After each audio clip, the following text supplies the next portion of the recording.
Hi, good evening to everyone. Welcome to Investment Achievement. Okay, இன்னைக்கு நம்ம என்னென்ன stock பார்க்க போறோம். நம்ம ப்ரீவியஸா கொடுத்த வீடியோஸ் தான்.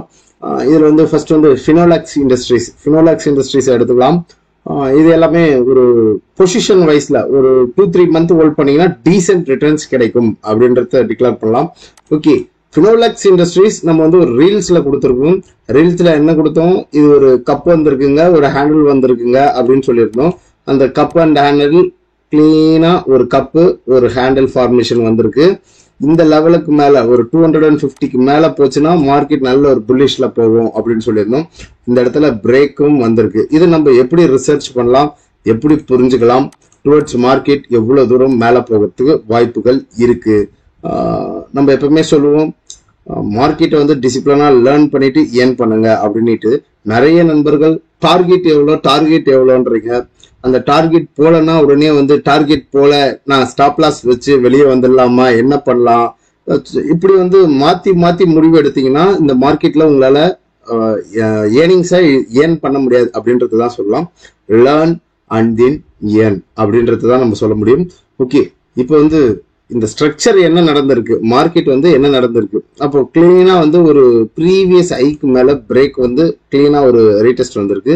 இதோடைய பாஸ்ட் ஹிஸ்டரி என்ன, இதோடைய பாஸ்ட் ஹிஸ்டரி எஸ்டிடினா வரலாறு தானே அப்படின்னுவாங்க. அப்போ இந்த இடத்துல நல்ல ஒரு கேப் டவுன், இந்த கேப் டவுன் வந்து டிமர்ஜ் ஆகி வெளியே வரும்போது வந்தாங்க. நம்ம வந்து இந்த ஸ்டாக்கை எந்த இடத்துல ரெக்கமெண்ட் பண்ணோம் அப்படின்றது, இந்த இடத்துல ஒரு பைக்கால் ரெக்கமெண்டேஷன் கொடுத்தோம். அந்த பைக்கால் ரெக்கமெண்டேஷன் வந்து கிளீனா வந்து மார்க்கெட் பிரேக் அவுட் ஆயிட்டு ரீடெஸ்ட் ஆயிட்டு இங்க ஒரு கன்சல்டேஷன் உடைக்கும் போது, அப்போ லாஸ்ட் இயர் நம்ம சொன்ன இடத்துல இருந்து என்ன பர்சன்டேஜ் ஆஃப் ரிட்டர்ன்ஸ், கிட்டத்தட்ட வந்து 80% ஆஃப் ரிட்டர்ன்ஸை கொடுத்துடுச்சு. இப்போ வந்து பெரிய ஒரு பூம் அப் ஆயிருக்கு அப்படின்னு சொல்லலாம். இப்போ இந்த பூமை எப்படி நம்ம புரிஞ்சுக்கலாம், டுவர்ட்ஸ் வந்து மார்க்கெட் எவ்வளவு தூரம் மேல போகிறதுக்கு வாய்ப்புகள் இருக்கு. இந்த கன்சல்டேஷன், இது ஒரு கன்சல்டேஷன் தெரியுதுங்களா. அப்போ இந்த லாங் டேர்ம் கன்சல்டேஷனை உடைச்சு மார்க்கெட் மேல ஒரு கேண்டில் ஒரு மந்த்லி வைஸ்ல வச்சிருக்கு, புரியுதுங்களா. அப்போ இதுக்கு வந்து ஒரு லாங் டேர்ம் டைம் பீரியட்ல ஒரு டார்கெட்டை நம்ம எப்படி ஃபிக்ஸ் பண்ணலாம், இந்த ரெக்டாங்கிள் பாக்ஸ் உடைய டார்கெட் தான் டார்கெட்டா போகும். அப்போ கிட்டத்தட்ட எவ்வளவு பர்சன்டேஜ் இருக்குன்னா 92% இருக்கு. இந்த 92% தான் இங்க டார்கெட்டாக போகும் அப்கமிங் டேஸஸ்ல. நம்ம சொன்ன இடத்துல இருந்து வாங்கினவங்க இன்னமும் ஹோல்ட் பண்ணிக்கிட்டு தான் இருக்கிறாங்க, அவங்கள ஹோல்ட் பண்ண தான் சொல்றோம்.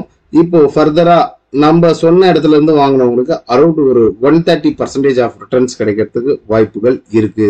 அப்போ ஃப்ரெஷ் என்ட்ரி போறவங்களுக்கு என்ன பர்சன்டேஜ் கிடைக்க போகுது, இங்க இருந்து போறவங்களுக்கு ஒரு 32%, தெரியுதுங்களா. ஒரு 32% உண்டான ஸ்விங் ரேலி இருக்கு.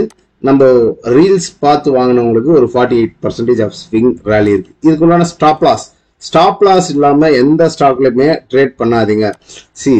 248. அப்போ ஏன் இந்த 248, இந்த கன்சல்டேஷனை பிரேக் அவுட் ஆனதுக்கு இந்த லெவல் தான் நம்ம ஸ்டாப் லாஸ். ஒரு ட்ரேடரா இருந்தா நீங்க ஸ்டாப் லாஸ் வச்சுதான் ஆகணும். ஒரு இன்வெஸ்டரா இருந்தா மார்க்கெட் மறுபடியும் மீண்டும் இது ஒரு ஃபால்ஸ் பிரேக் அவுட்டா நடந்துடுச்சு, அடுத்த ஒரு கேண்டில் உள்ள வந்துடுச்சுன்னா நம்ம என்ன பண்ணலாம், மீண்டும் கீழே வந்தா வாங்கணும். அப்ப இவ்வளவு தூரத்துக்கு என்ன இருக்கணும், பேஷன். இங்க பொறுமை இல்லைன்னா யாராலுமே சம்பாதிக்க முடியாது. யார் வாங்கிட்டு வேடிக்கை பாக்குறாங்களோ, நான் அமைதியா இருக்கிறேன், அந்த ஸ்டாக்ஸ் உடைய ஃபண்டமெண்டல்ஸ் என்னன்னு தெரியும், அது டெக்னிக்கல்ஸ் எப்படி மூவ் ஆகுன்றது எனக்கு தெரியும், அப்போ நான் பேஷண்டா இருக்கிறேன் அப்படின்றவங்களுக்கு தான் இவ்வளவு பெரிய லாபம். இப்போ எப்படி சொல்லலாம், இந்த லோல வாங்கி இருந்தாலும் இங்க இருந்து மார்க்கெட் இவ்வளவு தூரம் வந்தது, ஓகே நான் இங்க வந்து ஒரு பார்ஷியல் ப்ராஃபிட் புக்கிங் பண்ணிக்கிறேன், அடுத்தது மார்க்கெட் என்ன ஆகுது, ஒரு டவுன் ட்ரெண்ட் கண்டினியூஷன் வருது, அப்போ இந்த இடத்துல நான் ஒரு ரீபை பண்ணிக்கிறேன் அப்படின்ட்டு டெக்னிக்கல்ஸ்ல எல்லா விதத்தையும் அனலைஸ் பண்ணி பிரிச்சு வாங்கினவங்களுக்கு தான் அங்க வந்து பியூட்டிஃபுல் ரிட்டர்ன்ஸ், புரியுதுங்களா. சும்மா வந்து ஒண்ணுமே தெரியாம நம்ம போய் வாங்கிட்டு மார்க்கெட் கிரீன் அண்ட் ரெட் மாத்தி பை அண்ட் செல் அப்படின்னு எல்லாம் பண்ணிக்கிட்டு இருந்தா இங்க பெரிய ரிட்டர்ன்ஸ் எடுக்க முடியாது. Okay, next of all CDSL சொல்லியிருப்போம், அதனுடைய லெவல் என்னன்றத பார்ப்போம். மார்க்கெட் வந்து ஒரு கீழே இருந்து நல்ல ஒரு ஐ வந்துட்டு ஒரு பேஸ் அமைச்சிட்டு மார்க்கெட் இந்த இடத்துல ஸ்ட்ரக்சரா பிரேக் அவுட் பண்ணும்போது நம்ம ஒரு பைக்கால் ரெக்கமெண்டேஷன் கொடுத்தோம். இந்த ஒரு கேண்டில் 1400. அப்ப இந்த 1400 வாங்கினவங்களுக்கு இன்னமும் நல்ல ஒரு டீசென்ட் ரிட்டர்ன்ஸ் தான், ஆல்மோஸ்ட் 54%. நம்ம என்ன பண்ணணும், அந்த 1400ல இங்க என்ட்ரி போட்டோம், இந்த இடத்துல எக்ஸிட் பண்ணும். ஏன்னா மார்க்கெட் வந்து ரீடெஸ்ட்டுக்கு கீழே வரும்னுட்டு கீழே வந்தவொடனே இந்த இடத்துல ரீபை பண்ணும். அந்த இடத்துல பைக் உண்டான ஆப்பர்ச்சுனிட்டி எங்க ஸ்டூடெண்ட்க்கு சொல்லியிருந்தோம், அங்க பையும் பண்ணியிருக்காங்க. இப்போ மார்க்கெட் என்ன ஆயிட்டு இருக்கு, கிட்டத்தட்ட ஒரு 34% லாபம். இப்போ இந்த இடத்துல என்ன நடந்திருக்கு, இப்போ மறுபடியும் வந்து ஒரு புல்லிஷ் சிக்னல் வந்திருக்கா, நம்ம பை பண்ணலாமா? ஒரு ட்ரேடரா, ஒரு இன்வெஸ்டரா இருந்தீங்கன்னா தாராளமா அக்குமுலேட் பண்ணலாம். இது ஒன்னையும் என்ன சொல்றது, ஸ்டாக் மார்க்கெட் இருக்கிறவர்களால இந்த ஸ்டாக் வந்து அழியாத ஒரு காவியம் அப்படின்றதுதான் சொல்லலாம். அப்போ இந்த இடத்துல என்ன நடந்திருக்கு, நம்மளுக்கு வந்து ஒரு ரேஞ்ச் தெரியணும், ஒரு கன்சால்டேஷன் நடந்திருக்கா. இந்த இடத்துலயும் வந்து கிளீனா ஒரு கன்சால்டேஷனை பிரேக் அவுட் தான் பண்ணிருக்கு. ஒரு 25 பார்ஸ் 175 டேஸ்ல வந்து ஒரு கன்சால்டேஷனுக்கு மேல ஒரு கேண்டில் பிரேக் அவுட் வந்திருக்கு, தெரியுதுங்களா? அப்போ பிரேக் அவுட்டும் வந்திருக்கு. ஃபர்தரா கரெக்ஷன் வந்தா எவ்வளவு தூரத்துக்கு வரலாம், நம்ம வந்து ஒரு என்ட்ரி போயிட்டோம், நம்மளுடைய வீடியோஸ் பார்த்து தான் பை பண்ணோம் அப்படின்ட்டு இருந்தீங்கன்னா வெயிட் பண்ணுங்க, அவசரம் படாதீங்க. ஒரு ட்ரேடரா இருந்தீங்கன்னா 2012 rupees வந்து ஸ்டாப் லாஸ் மெயின்டைன் பண்ணிக்கோங்க. டார்கெட்டா நான் ஒரு ஷார்ட் டேர்ம் ரிட்டர்ன்ஸ் வந்து ஒரு 2500க்கு மூவ் ஆகும் அப்படின்றது எதிர்பார்க்கிறேன். ஒரு ஸ்விங் ட்ரேடர்னா நீங்க உங்களுக்கு வந்து இந்த இடத்துல இருந்து என்ட்ரி போட்டிருந்தீங்கன்னா ஆல்மோஸ்ட் ஒரு 22% டார்கெட் இருக்கு. பி பேஷண்ட் அப்படின்றதா சொல்லலாம். நல்ல ஒரு கன்சல்டேஷனை உடைச்சிருக்கு, அவசரப்படாதீங்க, வெயிட் பண்ணுங்க, நல்ல ஒரு மூவ் கொடுக்கும் CDSL. Next of all Ashok Leyland கரித்துண்டு வைரமாக மாறுமா அப்படின்ற ஒரு கான்செப்ட். நம்ம ஃபேஸ்புக்ல கூட ஒரு கமெண்ட்ல ஒருத்தர் கேட்டிருந்தாரு, பை அபவ் 190 அப்படின்னு சொல்லியிருப்பேன். ஏன்னா அசோக் லைலண்டும் அந்த லாங் கன்சால்டேஷன் ஃபேஸ்ல தான் இருக்கு, தெரியுதுங்களா? அப்போ இது ஒரு ஸ்ட்ராங் சப்போர்ட் ஜோனாகவும், அப்போ ரெசிஸ்டன்ஸ் ஆக்ட் ஆகக்கூடிய ஜோன் அந்த 190. இந்த 190க்கு வந்தா செல் ஆகுது, 157 வந்தா பை ஆகுது. இப்போ ஒரு டிப் எதுனா இந்த இடத்துல டிப், அந்த டிப்ல பை பண்ணுங்கன்னு சொல்லியிருப்போம். நம்மளும் பை பண்ணி வச்சிருந்தோம். ஒவ்வொரு டிப்லயும் வாங்கி சேகரிச்சு வச்சிருக்கிறோம். பிரேக் அபவுட் அபவ் 190க்கு மேல பிரேக் அவுட் அண்ட் ரீடெஸ்ட். எந்த ரேஞ்சுக்கு மேல வரணும்னா நல்ல பளீர்னு உடைக்கணும். ஒரு 210 ரூபாய் 220 ரூபாய்க்கு மேல போயிட்டு அங்க இருந்து ஒரு ரீடெஸ்ட் ஆகி ஒரு 190 ரூபாய்க்கு வந்து இங்க ஒரு பையருக்கு உண்டான கேண்டில் ப்ரெடிக்ஷன் வந்தாதான் பை பண்ணணும். இந்த இடத்துல உடைச்சிருவோன்னு வாங்கினீங்கன்னா மார்க்கெட் ஃபால் ஆகும்.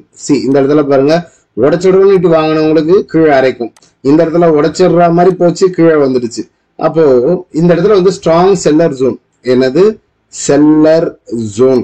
இந்த ஜோனை உடைக்கிறதுக்கு முன்னாடி நம்ம என்ட்ரி போகக்கூடாது.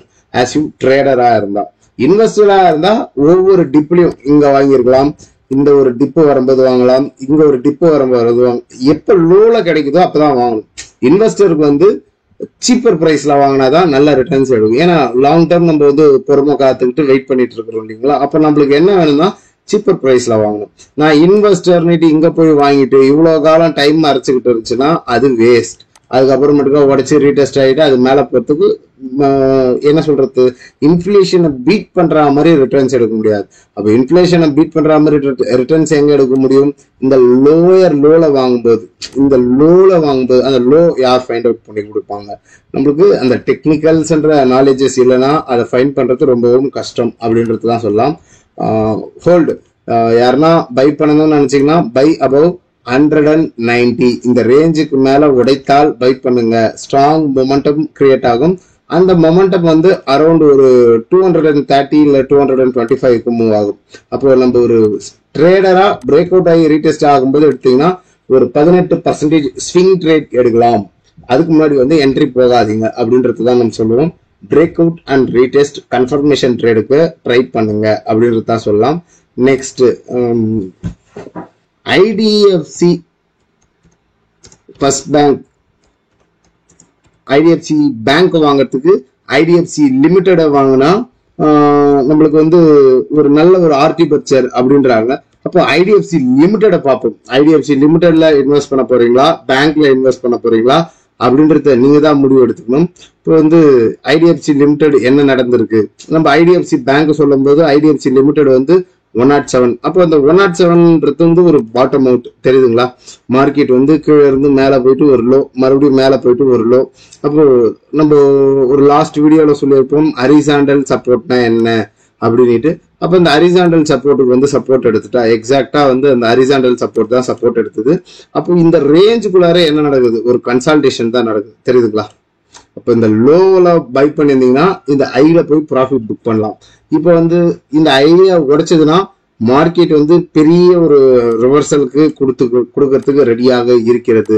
அது என்ன ரிவர்சல், ஒரு பிரேக் அவுட் அண்ட் ரீடெஸ்ட் ஆச்சுன்னா டுவர்ட்ஸ் மேல போகும். அந்த டார்கெட் வந்து நம்ம எப்படி வைக்கலாம், ஒரு ரெக்டாங்கிள் பாக்ஸ், அதாவது இது ஒரு ரெக்டாங்கிள், இந்த ரெக்டாங்கிள் பாக்ஸோடைய டெப்த் தான் இது எந்த அளவுக்கு இருக்கோ அதே அளவுக்கு கட் காபி பேஸ்ட் அப்படின்ட்டு வச்சீங்கன்னா, கட் காபி பேஸ்ட் போட்டீங்கன்னா ஒரு 150 ரூபாய்க்கு மூவ் ஆகிறதுக்கு வாய்ப்புகள் இருக்கு. இது வந்து swing trader break out and retest வந்தா நம்ம இப்போ என்ன சொன்னோம், அசோக் லைலாண்ட்ல எப்படி ஒரு பிரேக் அவுட் வரணும் ரீடெஸ்ட் வரணுமோ அப்படி வந்தா தான் என்ட்ரி போகணும். அதர்வைஸ் வந்து அவாய்ட் பண்ணிட்டு அமைதியா வேடிக்கை பார்க்கணும். இதைதான் நம்ம சொல்லுவோம். இந்த ரேஞ்சுக்கு மேல ஓப்பன் அண்ட் க்ளோஸ் வருதா பாருங்க, ஐடிஎஃப்சி லிமிடெட். இப்போ ஐடிஎஃப்சி பேங்க் போய் பார்ப்போம் என்ன ரேஞ்சில் இருக்கு. ஐடிஎஃப்சி பேங்க்ல வந்து நம்மளுக்கு ஒரு ஸ்விங் இருக்கா அப்படின்றத பார்ப்போம். ஓகே, ஐடிஎஃப்சி ஃபர்ஸ்ட் பேங்க் நம்ம இந்த 100 ரூபாயில இருக்கும் போதெல்லாம் சொல்லல, நல்ல ஒரு கரெக்ஷன் ஆகி ஒரு 73 ரூபாய் இந்த ரேஞ்ச் வரும்போது ஒரு 10,000 ரூபாய் போட்டு வேடிக்கை பாருங்க அப்படின்னுட்டு சொன்னோம். லாங் டேர்முக்கு ஒரு நல்ல ரிட்டர்ன்ஸ் கிடைக்கும் அப்படின்ட்டு. இப்போ நம்ம சொன்ன ரேஞ்சில இருந்து என்னன்னு பாத்தீங்கன்னா ஒரு 13% லாபத்துக்கு கொடுத்துடுச்சு. அண்ட் இப்போ இந்த ஸ்டாக்குக்கு ஒரு நெகட்டிவ் நியூஸஸும் வந்திருக்கு, அதாவது ப்ராஃபிட் ரேஷியோஸ் எல்லாம் குறைஞ்சிருக்கு அப்படின்னுட்டு சொல்லியிருக்காங்க. நாளைக்கு இது ஏதாவது ஒரு லோயர் ஃப்ரீஸ் ஆகுதான்னு பாருங்க. இந்த இடத்துல வந்து ரெசிஸ்டன்ஸ், இந்த ரெசிஸ்டன்ஸை உடைக்கணும். அப்ப இந்த ரெசிஸ்டன்ஸை உடைக்கலாம், இது என்னவாகும், கன்சால்டேஷன் ஜோன், புரியுதுங்களா? இந்த ரெசிஸ்டன்ஸை உடைக்க முடியாம நிக்கு. இங்க ஒரு பிளாக் பேட்டர்ன் வந்தாலும் போயிட்டு தொட்டுட்டு ஒரு செல்லிங். நாளைக்கு ஒரு ப்ராஃபிட் ரேஷியோலாம் டிக்ளேர்ட் ஆயிருக்கு அப்படின்ட்டு வந்திருக்கிறதுனால இன்கேஸ் இங்க இருந்து ஒரு கரெக்ஷன் வந்ததுன்னா மீண்டும் ஒரு 75 ரூபாய்க்கு கிடைத்தால் இந்த இடம் ஒரு பையர் டிப்பா இருக்கும், புரியுதுங்களா? பை அட் டிப் வாங்குறவங்க வாங்கி வைங்க. இல்ல இதுக்கு மேல பிரேக் அவுட் ஆயிட்டு ரீடெஸ்ட் வந்ததுன்னா இந்த இடத்துல கான்ட்ரிபியூட் பண்றவங்க கான்ட்ரிபியூட் பண்ணுங்க. டார்கெட்டா ஷார்ட் டேர்ம்ல வந்து மார்க்கெட் எவ்வளவு தூரத்துக்கு மூவ் ஆகும் அப்படின்னு பாத்தீங்கன்னா, பிரேக் அவுட் ஆகி ரீடெஸ்ட் வந்ததுன்னா நம்ம டார்கெட் 1 ஒரு 92 rupees அண்ட் தென் டார்கெட் 2 ஒரு 100 rupees. அப்போ நம்ம சொன்ன இடத்துல இருந்து என்னென்ன பர்சன்டேஜ், ஒரு 12%, ஒரு 21%, ஒரு 31%. ஒரு பேங்க்ல ஒரு வருஷத்துல 7% மேல தர மாட்டாங்க. நம்ம இங்க வந்து ஒரு 30% கொடுக்குறோம்.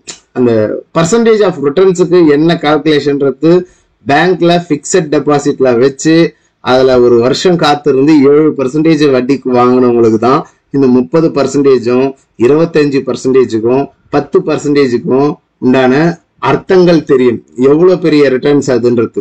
சும்மா வந்து புதுசா வந்தவங்க வந்து 10,000 போட்டா 20,000 ஆயிடுமா, 20,000 40,000 ஆயிடுமா, 40 80 ஆகுமா, அப்படிலாம் ஆகாது. அப்படி வந்து நிறைய பேர் வலை விரிப்பாங்க. நீங்க வாங்க ஆப்ஷன் வர்த்தகத்திற்கு உள்ள வாங்க, குறுகிய தொகையை எடுத்துட்டு வந்தா போதும், 10,000 20,000 ஆகலாம், தினமும் 600 முதல் 1000 வரை 2000 வரை சம்பாதிக்கலாம்னுட்டு. அப்படிலாம் முடியாது.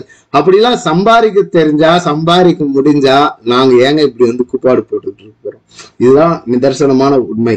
லேர்ன் அண்ட் தென் ஏர்ன் அப்படின்றத சொல்லலாம். மற்றும் ஒரு பதிவில் உங்களை சந்திக்கிறேன். நன்றி, வணக்கம். இப்படிக்கு உங்கள் நண்பன் பாலாஜி ரஞ்சிதா. மறக்காம ஒரு லைக் பண்ணுங்க, சப்ஸ்கிரைப் பண்ணுங்க, மேலும் நமது சேனலை 4 பேருக்கு சொல்லிக் கொடுங்க. நன்றி, வணக்கம்.